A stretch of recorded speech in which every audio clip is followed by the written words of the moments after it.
ሰዎችን ጠይቄ ነበር ቃለ መጠይቅ ወደ 10 ምናምን አካባቢ ደግሞ ቃለ መጠይቅ ተደርጌ ነበር። ያንን አክቹሊ ያው እዚህም ኮመንትም ላይ የድምጻችን ይሰማ ስም ሜንሽን እየተደረገ ነው በተደጋጋሚ ጊዜ። በሁለት አይነት መልኩ ታሪኬን ለማውጋት ሞክራለሁኝ። አንደኛው አብዛኞቻችሁ የምታውቁትን በተለያዩ ሚዲያ አጋጣሚዎች ወይንም ደግሞ በራሴም ስናገር የሰማችሁት አለ። ሁለተኛው ደግሞ ክሊር ማድረጋቸው በተለይ ደግሞ ለአዲስ እና ሌሎችም አዲስ ወደ እስልምና ለመጡ ወገኖቻችን ከዚህ በፊት ማያውቁት የነበሩ ክስተቶች፣ ታሪኮች ስላሉ ማለት ነው። ባጭሩ ያው ሙባረክ ሲባል አብሮ ተያይዞ ሰፊውን የህይወቴን ክፍል የሚይዘውም የድምጻችን ይሰማና የእስር ቤት ታሪኬ ነው። ያ ላይ ፎከስ ለማድረግ ሞክራለሁ። በትንሹ ስለ አስተዳደጌ አነሳለሁኝ፣ በስቴፕ ለማምጣት ሞክራለሁኝ። በቅድሚያ እጅግ በጣም አክብራችሁኝ ቦታም ሰጣችሁ ታሪኩ ምናልባት ከጠቀመ በሚል ታሪኬን ለመስማት በተደጋጋሚ ኮመንት ላይ ያስቀመጣችሁ አላህ ያክብርልኝ። ኢኽላሱንም አላህ ይስጠን። አንዳንድ ጊዜ ያው ሰዎች በጣም ሆይ ሆይ ሆይ ሲሉ ሲያጨበጭቡ ምናምን ነገር ሁሉ ነገር የሞላልን ይመስለናል፣ የደረስን ይመስለናልና አረቦቹ እንደሚሉት አልውሱል ቀብለ አልውሱል የምነዑል ውሱል ነው። ከመድረስ በፊት መድረስ ትክክለኛው መድረስን ይከለክላል ይላሉና ሳንደርስ ደረስክ እያላችሁ ያው እንትን እንዳንል ኢኽላሱንም አላህ ይስጠን ነው የምንለው። ስጀምር ሙሉ ስሜ ሙባረክ አደም ጌቱ እባላለሁኝ።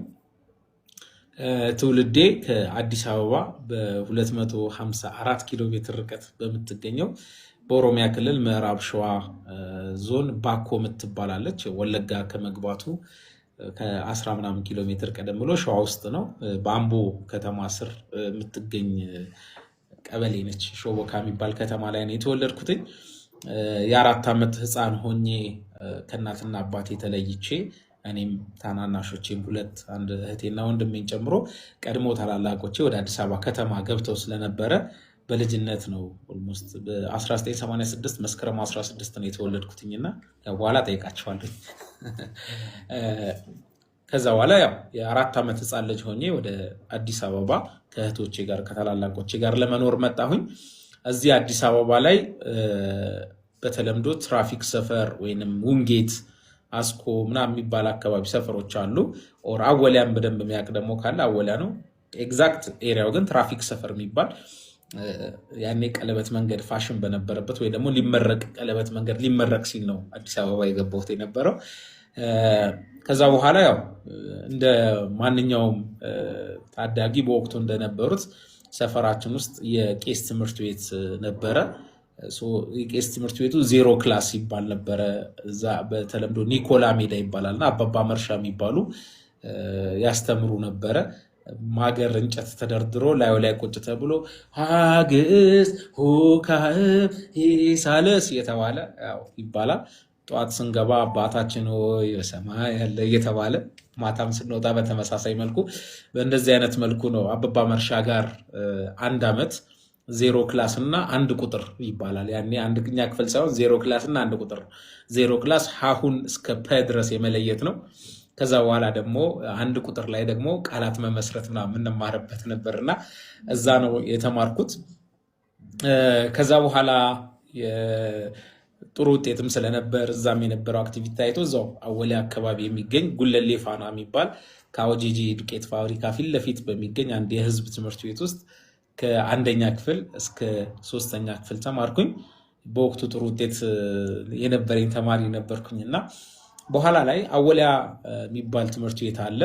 አወሊያ ትምህርት ቤት ያው በፊት የሚታወቀው ፒያሳ አካባቢ ባለው ብራንቹ ነበር ከ1 እስከ 4 የሚያስተምረው። ፒያሳ አብተ ጊዮርጊስ መውረጃው ጋር አቡነ ጴጥሮስ አደባባይ ያለበት ጋር አወሊያ ትምህርት ቤት አለ። የኤሌመንተሪ ብራንቹ እዛ ነበረ። እዚህኛው ደግሞ ከ5ኛ ክፍል አንስቶ እስከ ሃይ ስኩል ምናምን ነገር የነበረበት ነበረ። አስኮ አወሊያ አካባቢ የሚገኘው አሁን በተለምዶ አወሊያ ሰፈር የሚባለው ማለት ነው። ያ ነው የነበረው። እዛ 4ኛ ክፍል ማስተማር ሲጀመር የፒያሳው ብራንች አዲስ አበባም ላይ ጉለሌ ፋና ትምህርት ቤት ነበር። ከዛ አወሊያ የአስኮ ብራንች ላይ አወሊያ ከ1ኛ ክፍል ጀምሮ ከኬጂ ጀምሮ ማስተማር ሲጀምር ግን 4ኛ ክፍል ላይ አወሊያ ገባሁኝ። ከ4ኛ እስከ 12ኛ ክፍል የተማርኩት አወሊያ ትምህርት ቤት ነው። 12ም ጭምር የጨረስኩት ማለት ነው። አወሊያ ማናት የሚለው አሁን ለአዲስም ለሌሎችም አዲስ ወደ እስልምና ለመጡ ወገኖችም ጭምር አወሊያን ማስተዋወቅ ደግሞ ግድ ይሆናል። አሁን አብዛኛው ሰው አወሊያ ትምህርት ቤት ስለሚያውቅ ማለት ነው። አወሊያ ትምህርት ቤት ማለት የህዝበ ሙስሊሙ የህዝብ ትምህርት ቤት ነው። ከራቢጣ አልኢስላሚያ የሚባል የሳውዲ የነበረ ድርጅት ከትምህርት ሚኒስቴር ጋር ባለው ውል መሰረት ሃይማኖታዊ ትምህርት ማስተማር የሚፈቀድበት ከአካዳሚው ጎን ለጎን በውስጡ መስጂድ ያለበት ወላጅ አልባ 250 አካባቢ እስከ 300 የሚደርሱ ወላጅ አልባ የቲሞች ገብተው እዛው በአዳሪነት የሚማሩበት የሚረዱበት የሚደገፉበት አወሊያ ትምህርት ቤት ውስጥ የቁርአን ሂፍዝ ወይም ሚሞራይዝ የሚደረግበት በቃል የሚሸመደድበት የሂፍዝ ማዕከል ያለው አወሊያ ውስጥ ኬጂ ያለበት የእግር ኳስ የባስኬትቦል ለብቻ የመረብ ኳስ ፉትሳል የሚባሉ ሜዳዎች ያለው መስጂድ ትልቅ መስጂድ ያለው የአንድ ሰው ሲወለድ የሚወለድበት ጤና ጣቢያ የራሱን የቻለ ጤና ጣቢያ ያለው ሲሞት ደግሞ ጀናዛው የሚታጠብበት የሚገነዝበት የጀናዛ ማጠቢያ በሳውዲ አረቢያ ስታንዳርድ የተዘጋጀ ከዛ ከሳውዲ በሚመጡ የሲድር ካፉራ ሽቶዎች የሚታጠብ ጀናዛ ሲሸኝ ልክ እንደ ሙሽራ የሚሸኝበት ተቋም ነው አወሊያ ማለትና ከውልደት እስከ ሞት ይሉታል።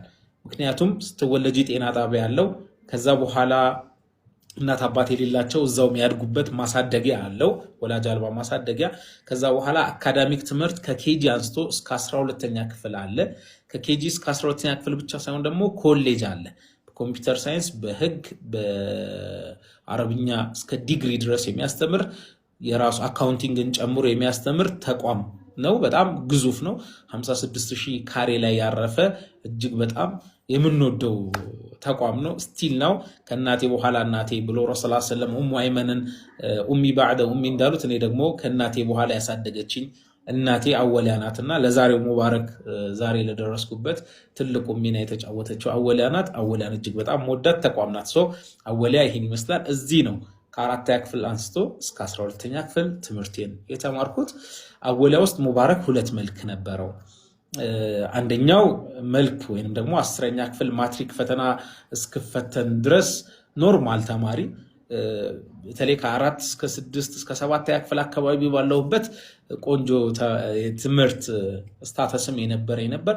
በኋላ ላይ ግን ፍንዳታ ተብሎ ትምህርት ቤት ከሚያስቸግሩ ተማሪዎች እየተሰለፍኩኝ የመጣሁኝ አወሊያ ውስጥ ቅድም እንዳልኩሽ ሃይማኖታዊ ይዘት ያለው ኦር መስጂድ መድረሳ ምናምን ያለው ተቋም ሆኖ ግን ቂብላው ወዴት እንደሆነ ማያቅ ሰው ነበር። ያው ይሄን ታሪክ ብዙ ጊዜ ስናገር የጃሂልያ ዘመን ወይም የድክመቴ ወቅት ላይ የነበሩ ናቸው ብዬ ነው ማነሳውና ባላነሳቸው ጥሩ ነው፣ ግን ለሌላው መማሪያ ይሆናል።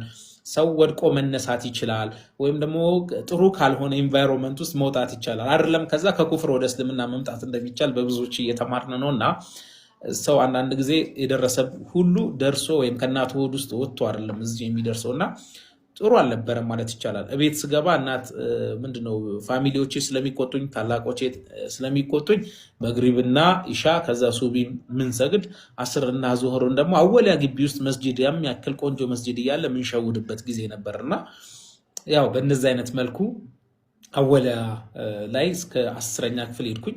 5 ጓደኛ ማቾች ነበርና አወሊያ እስከ 10ኛ ክፍል ስንማር አምስታችንም የምንታወቅበት ያው የሚጣላ ካለ ለመጣላት ሁሌም ዝግጁ በመሆን ኮሊደር አለው ፎቁ የአወሊያ ሃይ ስኩል ኮሊደር፣ እዛ ላይ ቆመን አላፊ አግዳሚ የሚወረፍበት ሴት የሚለከፍበት የሚተረብበት ምናምን አስተማሪ ላይ ያው ሙድ የሚያዝበት የሚሾፍበት ኮሊደር አለች፣ የደረጃ መውጫና መውረጃው እዛ ላይ ሆነን በእነዚህ አይነት ላይፍ ነው ያንን አካባቢ ኦልሞስት ጸበደላላ በሚባል ደረጃ እየተጣላን ያሳለፍንበት ነው አወሊያ። ከዛ በኋላ ግን ያው 10ኛ ክፍል ላይ ከ5 ጓደኛማቾች መካከል ኮርጀን አምስታችንም ኮርጀን ነበር። ነገር ግን የተሳካ ኩረጃ የኮረጅኩት ብቻዬን ነበርና 4ቱ ጓደኞቼ ወደቁ። እኔ ተንጠልጥዬ አለፍኩኝ 10ኛ ክፍል ማትሪክ ፈተናን ማለት ነው። ሲወድቁ እነሱ ያው ወደ ውንጌት ቴክኒክና ሙያ ገብተው 11 እና 12ኛ ስንማር እነሱ ደግሞ የ2 ዓመት ቴክኒክና ሙያ እየተማሩ ነበርና ልክ 11ኛ ክፍል ወድቄ ስመጣ ብቻዬን ሆንኩኝ። ምድር ጠበበችኝ። እነዛ ግቢውን በአንድ እግሩ የሚያቆመው ሙባረክ ከጨዋታ ውጭ ሆንኩኝ። በቃ የኔ ጓደኞች የነበሩና በወቅቱ በቃ እነዛ ጓደኞች ተቆራረጥን ማለት ነው። ከነበረን ያ ሁሉ ውምድና ዓለም ተለያየን ማለት ይቻላልና ብቻዬን በሆንኩበት አጋጣሚ ነው። ያው ሰው ያነሰዋል ሰው ይጥለዋል ብዬ አምናለሁኝ በግሌ። ማለትም ኢንቫይሮንመንት ሰው ስል ኢንቫይሮንመንት ጓደኛ፣ መልካም ጓደኛ ያለው ሰው ቅድም ደጋግመሽ ስታነሻት ነበር፣ አዲስ ስታነሳት ነበር። አንድ የሶማሌ እህት የአኪራ እህቴ ብላ ሁሌ ደጋግማ ታነሳታለች። ሰበበል ሂዳያ የሚሆነን የሆነ ሰው አለ፣ ደግሞ ለመጥፎ ነገርም ሰበብ የሚሆነን ደግሞ በጣም ጓደኝነት ምናምን አቻ ግፊት የሚባሉት በጣም ተጽዕኖ ያሳድሩብናል። እና አንድ ወንድም ጋር ሙባረክ አወሊያ ትምህርት ቤት ውስጥ ሴትና ወንድ አብሮ መቆም የማይቻልበት አይደለም።